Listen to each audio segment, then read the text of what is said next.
Hey guys, this week we're going to be building a chicken tractor. So here's a rough sketch of what we're going to be doing and then some example pictures. Okay, let's get started. So we're using some old pipes from a trampoline frame and we're just going to lay those out and then grind them.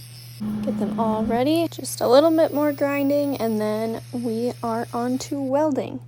So I didn't record too much because you can't really look at it, but this is what I got, just welding those seams together.